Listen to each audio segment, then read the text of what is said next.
Selamat siang, salve untuk kita semua. Selamat siang. Yang saya hormati, Ibu Francisca Setianingsih, MIKOM, selaku dosen pengampu mata kuliah Public Speaking. Yang saya banggakan, teman-teman seangkatan Cikom 22, dan teman-teman hadirin sekalian yang saya cintai. Gen Z Born to be Digital. Pidato kali ini saya beri judul demikian karena sesuai dengan tema besar yang diberikan, yakni mahasiswa dan teknologi digital. Kalimat jadul yang tak lekang oleh waktu berkata, tak kenal maka tak sayang. Saya April Yakut, mahasiswa Prodi Ilmu Komunikasi Unwira Kupang. Tidak dipungkiri, perkembangan begitu pesat di depan mata. Dulu yang hanya ingin bermain, masak-masakan dengan bahan lumpur dan abu, rerumputan dan buah hutan menjadi lauk pauk, lempar kaleng yang dulu menjadi bahan ribut anak-anak kompleks di sebuah halaman rumah, tali merdeka yang diangkat setinggi langit siapa sampai dia master, ajang tukar binder yang tak boleh dilewatkan, kacang panjang dan kacang pendek yang seakan menjadi permainan wajib bocah nakal yang akan bersembunyi di rumahnya hingga matahari terbenam. Namun, kini seakan semuanya sirna. Generasi ini mulai beralih pada benda pipi yang menyimpan 1001 macam permainan yang bisa dibawa kemana saja. Sungguh gila jika ada manusia yang tidak tergiur membawa 1000 macam hal pada benda yang mungkin hanya berukuran sejengkal. Sebagai mahasiswa yang lahir tahun 2000-an, hal-hal lumrah di atas pernah menjadi suatu kebahagiaan di masa kecil saya. Ada rasa ingin kembali ke masa itu, namun saya tidak punya kantong Doraemon untuk kembali ke masa lalu, dan saya tidak punya cangkir Aladin untuk mengabulkan permintaan itu. Alangkah baiknya, saya tidak kembali ke masa lalu, tapi merubah atau menata masa depan. Berbicara soal teknologi digital merupakan sebuah alat yang mana pengoperasiannya tidak lagi membutuhkan tenaga manusia dan cenderung pada sistem yang otomatis yang dapat menghubungkan dengan semua lini dan semua komputer. Literasi teknologi digital juga membawa berbagai kondisi tentang kesadaran penggunaan digital dalam menghadirkan publik virtual serta transmisi informasi yang cepat, namun belum tentu tepat. Sebagai mahasiswa, ditambah saya adalah Gen Z, saya sangat berteman dengan teknologi.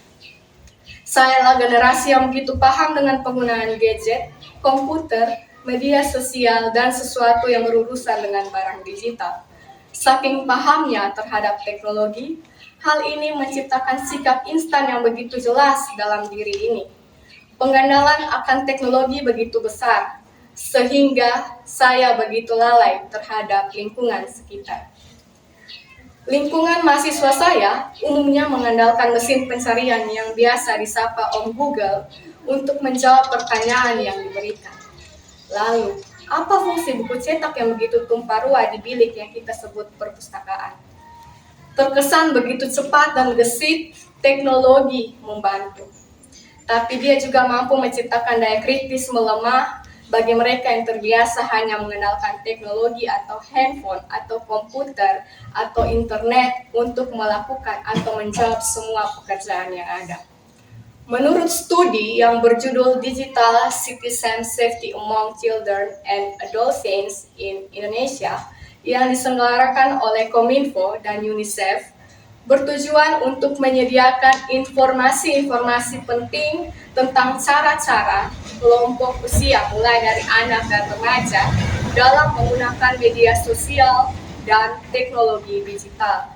Juga untuk memotivasi mereka menggunakan media komunikasi dan potensi resiko yang dihadapi dalam dunia digital. Data Kominfo di tahun 2014 mengatakan, Indonesia dengan kepemilikan telepon seluler mencapai 84% dari total penduduk.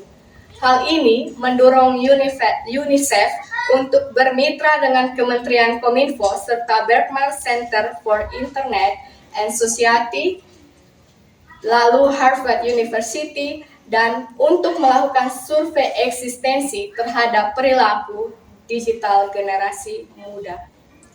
Sedangkan menurut data siaran pers nomor 80 garing HM garing Kominfo garing 01 garing 2024 dan merupakan hasil survei terbaru dari Asosiasi Penyelenggara Jasa Internet Indonesia tahun 2024 mengatakan tingkat penetrasi internet di Indonesia meningkat menjadi 79,5%.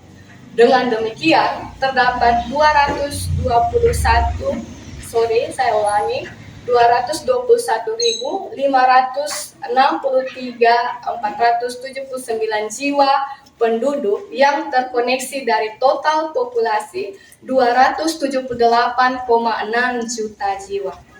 Selain itu, menurut proses survei status literasi digital di Indonesia tahun 2022 mencatat pola perilaku masyarakat Indonesia, salah satunya terkait durasi penggunaan internet, mayoritas Gen Z terdapat sekitar 36% dan generasi Y 26% menggunakan internet yang lebih dari 6 jam per hari. Sementara yang mengakses internet lebih dari 6 jam per hari di kelompok Gen X dan Boomers lebih sedikit, yakni 19%. Hal ini cukup jelas teman-teman, bahwa generasi Z dan Y cenderung mengakses internet lebih lama dibanding generasi yang lain. Pada kelompok muda saat ini, lebih banyak responden yang mengakses internet lebih dari 6 jam per hari, sedangkan sisanya hanya selama 1 hingga maksimal 4 jam. Generasi Z sangat cepat menyerap keterampilan digital dibanding generasi lain. Gen Z adalah salah satu kelompok pertama yang tumbuh dengan formasi media sosial yang telah mengubah cara kita berpikir dan melakukan aktivitas sehari-hari. Sesuai dengan judul yang saya berikan pada pidato ini, yakni terlahir untuk menjadi digital, hal ini terdengar menyenangkan sekaligus mengecewakan. Yang mana teknologi meningkatkan konektivitas generasi saat ini semakin pesat, ditambah pandemi yang akhirnya menciptakan kebiasaan menyendiri bagi beberapa pribadi. Namun, dengan adanya teknologi digital, membuat seseorang keluar dari lingkup introvert dan bersosialisasi dengan banyak orang melalui media sosial. Bahkan orang-orang luar negeri yang mereka tak pernah lihat atau kenal sebelumnya. Hal mengecewakannya adalah teknologi menciptakan jarak antara kita dengan orang-orang terdekat. Sikap ketergantungan dengan orang-orang dengan teknologi juga dapat menyebabkan gangguan pada fisik dan mental generasi saat ini. Demikian pidato saya pada siang hari ini. Ada sebuah pantun yang mengatakan, jika ada jarum yang patah, jangan simpan dalam peti. Jika ada kata yang salah, jangan simpan dalam hati. Sekian dan terima kasih.